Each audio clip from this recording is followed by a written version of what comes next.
Hello, this is Anastasia Lazerbeam. We're on the third episode of our RP, Scores No More. This is, like I said, third episode. It's called The Nice Zone. And we have Jim here, and he's playing Jerry Giraffe. Hi, everybody. We have Shin, who is Richter. Hello. And we have absentee Jim, or absentee Mole, which is sorry, I'm just saying absentee Jim. Absentee Okay, I Mole. guess I'm not here about everybody. Johnny King / Ravana, who will not be here today. If you left, that would be very awkward. It'd be one person that's talking all the lines and one person that's not talking any of the lines. I was just thinking about that. I was like, if we lose one more person, then it's me talking to myself. Hey, I did that. I did that to the majority of several episodes of Star Trek. It was amazing. At least you have a reason. The captains are always supposed to monologue. True. You're not wrong. Captain's log. Yeah. So I guess we'll just begin. Yeah. Woo!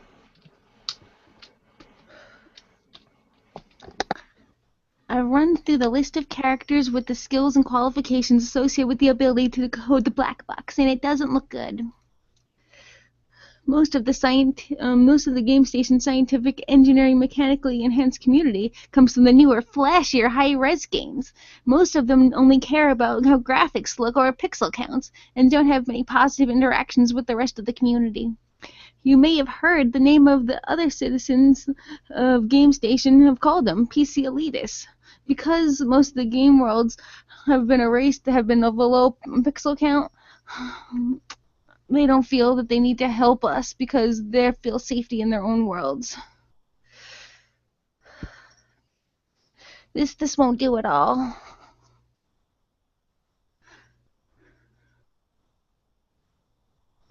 Oh, what are we going to do? There must be someone around who can help us. Broaden the search. I mean, anyone who has any kind of background knowledge about this sort of thing. Anyone at all. We're kind of desperate here. Alright, let me see what I can find.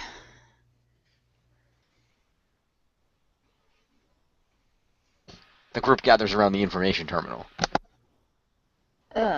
Him. Fia's normally wide smile turns a dreaded look of reluctance and disgust. Him, Sidolphus Sharp. He was a criminal associated with Dr. Ethel Ignitus. Supposedly he has turned a new leaf and stopped checking the leaderboards. I guess we could go to him. Shin slides back from the console and turns back and forth nervously. All right, we got a plan. At least it's something. It looks like he has a mobile clinic circulating in various parts of the Nice Zone. That's where I'm from. Oh, Jerry turns around for a moment to Johnny, who is standing behind him. Johnny, the Nice Zone is a nice place, which you'd probably enjoy, but unfortunately, when you go places, sometimes Big Red has to show up to help you.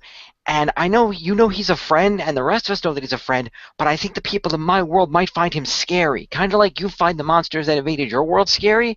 So it might be better if you stay here. That way he doesn't have to come and save you, and he doesn't accidentally scare people, because we wouldn't want that. You'll be safe here with the other characters, so they'll protect you and make sure that you don't get hurt by anything. And we'll be back soon. This shouldn't take too long. The Nice Zone is safe, so we shouldn't have to worry about too much. Also, you could help the refugees. You're a survivor, and you can give them the determination to also survive. Yeah, they'll listen to you. I mean, you were so good at helping them back in Shin's world. I'm sure they'll be more than happy to help you to have you help them, get established here and make sure that everybody stays positive about it. Shin nods his head.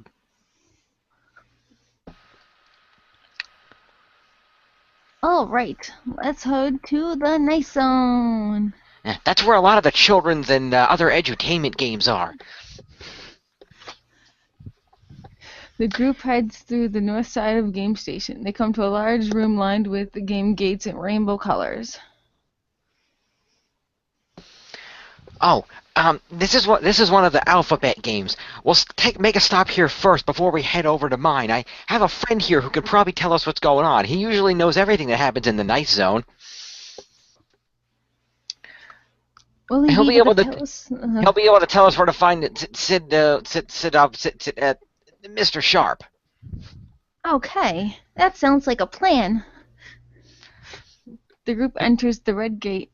The whole world is in a burst of color, cheerful music, and overwhelming to the eyes in comparison to the gray tiles of the game station. Shin throws up his arms in surprise. The talking Daisy walks up to Shin. Welcome to our humble abode, new friends. Can you spell the word friend? Shin returns to normal, turns to look at Jerry, then turns back at the flower. I can't hear you. He says with a big smile, and his leaf moves near the side of his head. I will help you. F-R-I-E-N.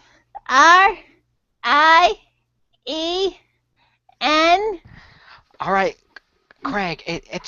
We like to spell with you, but something important is happening right now. We don't have time. I'm very sorry. The group heads past Craig. As they walk through a crowd, more floating letters appear and more spelling lessons occur. You need help? Help starts with H-E-L. Jerry, my old pal, what can I do for you? Hi, Jimmy. Glad I found you. We're looking for Mr. Sharp's clinic. Do you know which world he's set up in today? Today starts with the letter. Enough spelling, please. He is in Harmonious.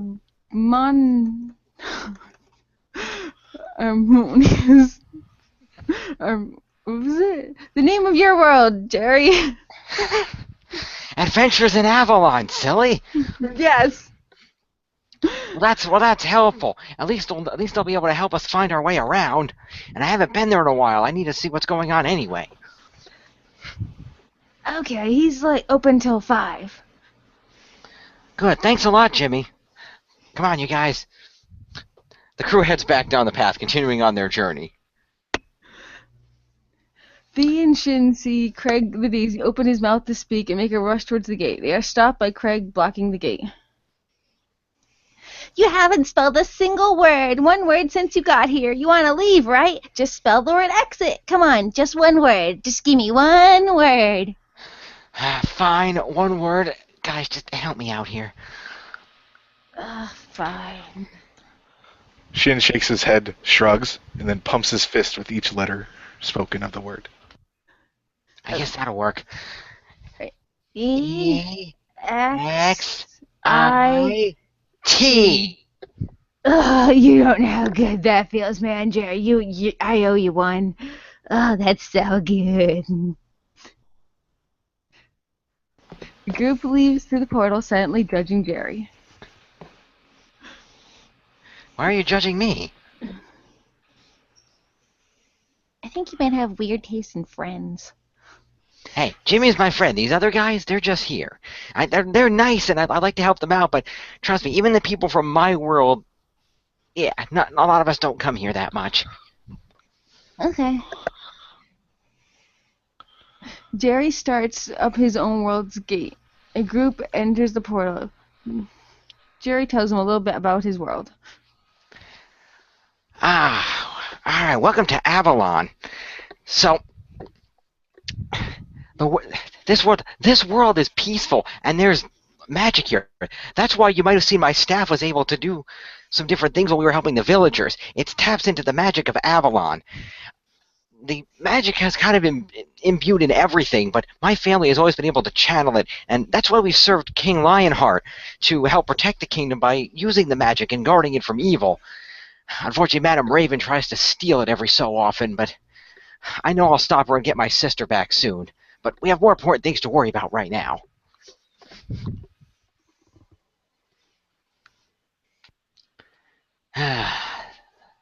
And it's home. It's certainly easier on the eyes. Shin looks from side to side and then nods his head in agreement. Welcome home, Jerry, Guardsman Tiger says, and welcome to our guests who so kindly visit our humble land. The group Thanks, down Thanks, a Guardsman Tiger. Good to be back. The group walks down a nicely kept path which looks to be towards a grand castle. Ah, King Lionheart's castle. Follow me this way.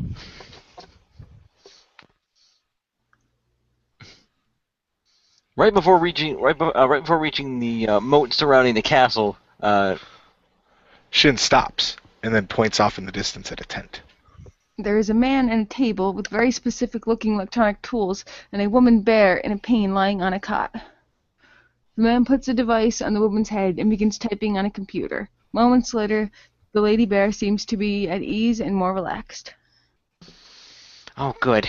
Mrs. Bear always gets so stressed out about her cubs. He flies up to the man. Hello, Sidophilis. Sidophilis. Glad to see you're finally turning your life around. Right. What do you need? Oh, something you need? Shin slides forward and holds out his hand. A sparkle appears to represent the black box he is showing the doctor. I haven't seen one of those in ages. What are you doing walking around with it? You know what's been happening to the worlds around us, and even if you don't want to admit it.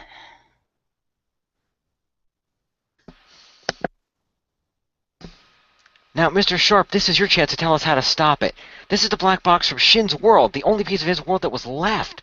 We need to know what happened and how it happened so we can stop it from happening again. Well, you certainly came to the right ex-con for answers. I'll tell you that.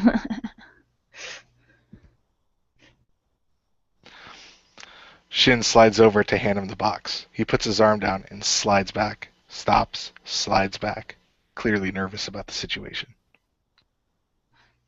Sidolfo starts plugging in some wires, opens the box, and starts tinkering. A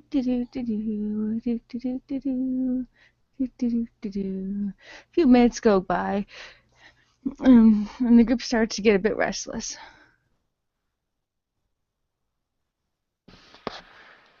So, what was the deal with you and that Dr. Ethel Ignitus? You got some nerve, kid. We thought enough tinkering with our code when we could achieve total perfection. I was more in it for the science, but Ethel wanted to be the greatest, the best in every possible way, to beat every gamer in every game better than anyone has ever done before. But I can tell you, you can't. No matter how much you mess with your code, even if you're just reallocating skill points, the thing that makes you achieve greatness in one arena, one game, eventually in some other game, it'll be a hindrance. You can't have everything at once. No person can be the best at everything all the time. So, what happened to her? She was sentenced to exile. She's put in a game beta that soon had a full release in a region-locked area, so she would never escape again. A few more moments go by.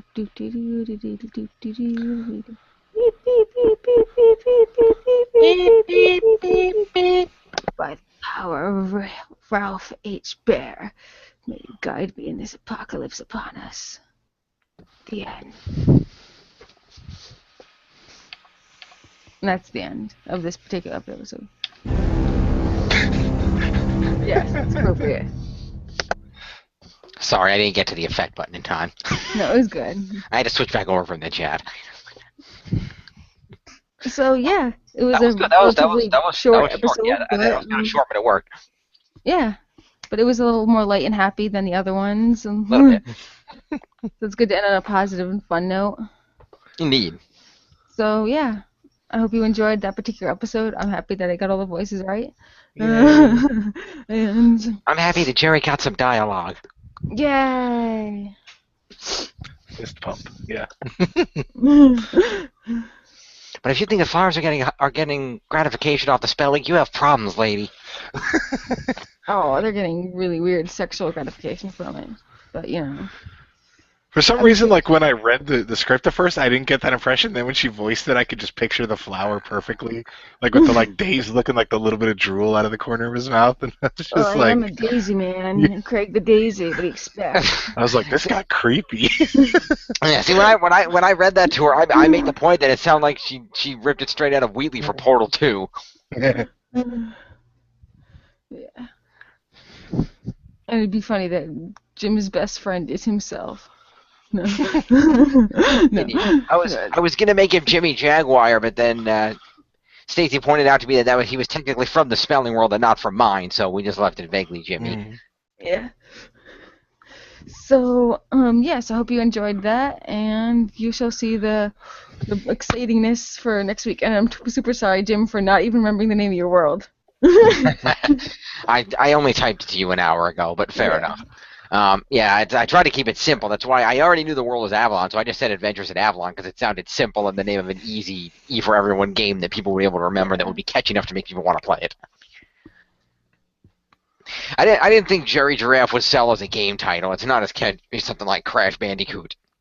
Yeah, that's true. Crash is one of those 90s names that would work. Exactly. He was so 90s. Edge Maverick. That's my favorite. That wasn't even in the 90s. It was like Star Ocean 4. It was the main character, which was like 2000s, but it sounded so 90s. Like I just love, that's like one of my favorite like terrible names. It could have been. I mean, it could have been worse. I mean, we saw what happened when with a 90s name that was not meant to be about 4 years ago when they tried to resurrect Duke Nukem. Yeah. I recommend everybody go to evildoctornames.com and just randomly generate your own because it's super fun. Like how that's a thing. Because that's where I got these names here. Okay then. So anyway, that was it. I'm glad you enjoyed it, and yeah, thanks so much. Cool, you guys. Yay. Bye. Woo!